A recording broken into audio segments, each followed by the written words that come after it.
Hello friend, trip गुरु में खुश आमदीद। मैं हूं आपका दोस्त राशिद कजलबाश।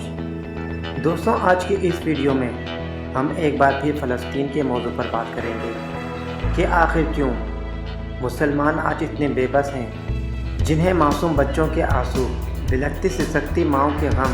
और बाप भाइयों के लिए तड़पती हुई बहनें क्यों दिखाई नहीं दी। आखिर हम मुसलमान और हमारे मुस्लिम हुक्मरान इन स्लेबी कुव्वतों के आगे इतने बेबस क्यों हैं। साथ ही साथ आज की इस वीडियो में हम ये भी जानेंगे कि क्रिश्चियन जो ज्यूज़ के सबसे बड़े दुश्मन हैं, आखिर क्यों इजराइल और फ़लस्तीन की जंग में इजराइल का साथ दे रहे हैं, और आखिर कब काले झंडों वाली इमाम मेहंदी की फ़ौज फ़लस्तीन में फ़लस्तीनियों की मदद के लिए आएगी। दोस्तों, ये सब और बहुत कुछ जानिए आज की इस वीडियो में। लेकिन दोस्तों, वीडियो में मज़ीद आगे बढ़ने से कबल अपनी दिलचस्प मालूमात में इजाफे के लिए वीडियो को आखिर तक देखें, और अगर आपने हमारे इस चैनल को सब्सक्राइब नहीं किया है तो चैनल को सब्सक्राइब कर दें और बेल के बटन को दबा दें ताकि आने वाले नए वीडियो का नोटिफिकेशन आपको मिल सके। दोस्तों, मुसलमानों की ये बेबसी और इन पर सवार अचानक ही नमूदार नहीं हुआ, बल्कि इसके पीछे यहूद व नसारा की एक बहुत बड़ी साजिश है जिसका मुसलमान शिकार बने। ये क्रिश्चियन ही थे जिन्होंने 1922 में यहूदियों को अपने साथ मिला के मक्का और मदीना में फितने का पहला बीज अब्दुल वहाब की 23 सालों तक हुकूमत की, और इस खिलाफत उस्मानिया के होते हुए बरतानिया, अमेरिका और दीगर स्लेबी कुव्वतें मुसलमानों का कुछ भी बिगाड़ नहीं सकती थीं। इसीलिए इन्होंने खिलाफत उस्मानिया को ख़त्म करने के लिए अब्दुल वहाब को अपनी साजिश में शामिल, और आज फ़लस्तीन पर इजराइल जो जुल्म सितम ढा रहा है, इसके पीछे इन यहूदी और ख़ास करके क्रिश्चियन की साजिश है, और ये मज़लूम फ़लस्तीनी आज इस साजिश का शिकार बने हुए हैं। अब इनकी मदद के लिए ना तो खिलाफत उस्मानिया है और ना ही सुल्तान सलाउद्दीन अय्यूबी और नूरुद्दीन ज़ंगी जैसे बाकिरदार बाइखलाक दिलों में ईमान रखने वाले बहादुर हुक्मरान। दोस्तों, जुलाई 1187 में जब स्लेबी फ़ौजें मक्का और मदीना में कब्ज़ा करने के लिए आईं, तब सुल्तान सलाउद्दीन अय्यूबी और इसकी अफवाज ने इनको इबरतनाक शिकस्त देकर मक्का और मदीना से बाहर निकाला, जिसके बाद सुल्तान सलाउद्दीन अय्यूबी ने 25 मील दूर अकरा पर हमला कर दिया। अकरा पर हमला करने का फैसला स्लेबियों के हौसले पस्त करने के लिए और बैतुल मुक़द्दस की बेहरमती का जवाब देने के लिए किया, जबकि उस वक्त अकरा की मजबूत दिफाई फौज सुल्तान सलाउद्दीन अय्यूबी के सामने थी। लेकिन फिर भी सुल्तान सलाउद्दीन अय्यूबी ने अकरा पर हमला किया, और 8 जुलाई 1187 को अकरा अय्यूबी अफवाज के कब्जे में आ गया। ने इस कमांडर को खराजे तहसीन पेश करते हुए कहा कि अगर आपकी अफवाज में तमाम कमांडर इस किरदार के हैं तो यकीन जानिए बड़ी से बड़ी कुव्वत भी आपको शिकस्त नहीं दे सकती। साथ ही साथ इसने इनके निज़ाम जासूसी की तारीफ करते हुए भी कहा कि हम बैतुल मुक़द्दस को दोबारा फतह करेंगे, और ये मुसलमान जो आज हमारी तहज़ीब को बेहयाई कहते हैं, कल ये अपनी तहज़ीब को छोड़कर हमारी तहज़ीब को अपनाएंगे, फिर हम बैतुल मुक़द्दस को फतह करेंगे और मुसलमान हमारे इशारों पर नाचेंगे। दोस्तों, दुनिया ने देखा कि सेकेंड वर्ल्ड वार के बाद जब खिलाफत उस्मानिया ख़त्म कर दी गई तो 1967 में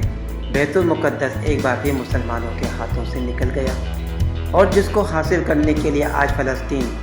फिर से जद्दोजहद कर रहे हैं, और इनकी मदद के लिए आज ना ही कोई सुल्तान है, ना ही कोई खिलाफत उस्मानिया। दोस्तों, क्रिश्चियन के नज़दीक इनके 3 सबसे बड़े दुश्मन हैं, ज्यूस, मुसलमान और यूरोप में रहने वाले काले, और ये क्रिश्चियन इन तीनों का ही खात्मा करके बैतुल मुक़द्दस की पाकसर ज़मीन पर अपना कंट्रोल हासिल करना चाहते हैं। दोस्तों, ये क्रिश्चियन वो क्रिश्चियन हैं जो अमेरिका में रहने वाले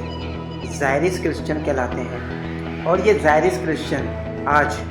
इजराइल के इजराइलियों से भी ज़्यादा हिमायती हैं। दोस्तों, इन क्रिश्चियन का मकसद इजराइल और फ़लस्तीन की जंग में मुसलमानों के हाथों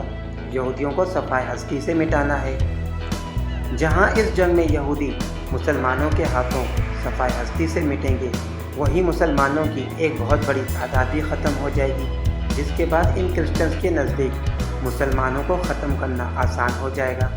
یہ یورپ میں رہنے والے کالے چاہے وہ کرسچن ہی کیوں نہ ہو ان کا صفایا کریں گے اور بیت المقدس پر اپنا کنٹرول حاصل کر کے یہاں پر رومن ایمپائر قائم کریں گے۔ دوستوں آپ کو میری یہ بات سن کے ایسا لگے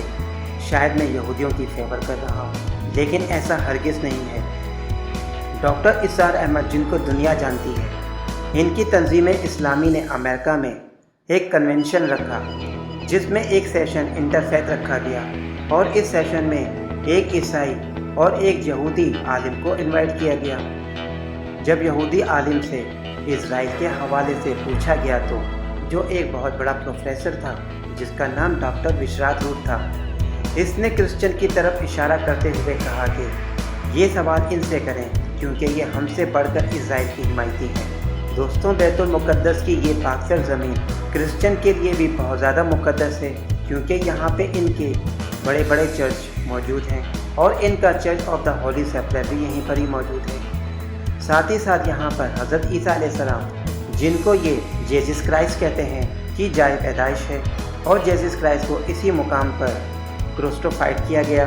لہٰذا ان مقدس مقامات کی وجہ سے کرسچن بھی بیت المقدس پر اپنا کنٹرول چاہتے ہیں اور یہاں پر اپنی رومن ایمپائر قائم کرنا چاہتے ہیں۔ دوستوں جیوز اور کرسچن کی سازش کچھ بھی ہو، لیکن یہ بات قرآن اور احادیث سے واضح ہے کہ خلیج میں ہونے والی آخری جنگ میں فتح مسلمانوں کی ہے۔ یہ حقیقت ہے کہ آج فلسطین میں نہ تو خلافت عثمانیہ ہے اور نہ ہی سلطان صلاح الدین ایوبی اور نور الدین زنگی جیسے بہادر انسان، لیکن اب انتظار ہے تو عیسیٰ مسیح اور امام مہدی کی کالے جھنڈے والی فوج کا، جو فلسطین میں آ کے فلسطینیوں کو بیت المقدس آزاد کروا کے ان کے حوالے کریں گے اور پھر پوری دنیا میں اسلامی حکومت قائم ہوگی۔ دوستوں آج ہم مسلمان سوائے فلسطینیوں کے لیے دعا کرنے اور اسرائیلیوں کے لیے بد دعا کرنے کے سوا کچھ بھی نہیں کر سکتے ہیں، لیکن تاکہ اللہ پاک ان کی مشکل آسان کرے اور ان کو ان اسرائیلیوں سے نجات حاصل ہو، آمین۔ دوستوں یہ تھی آج کی ویڈیو، امید کرتا ہوں آپ لوگوں کو ہماری آج کی یہ ویڈیو ضرور پسند آئی ہوگی۔ آئندہ بھی مزید ایسی ویڈیوز دیکھنے کے لیے ہمارے اس چینل کو سبسکرائب کرنا نہ بھولیں۔ اللہ حافظ۔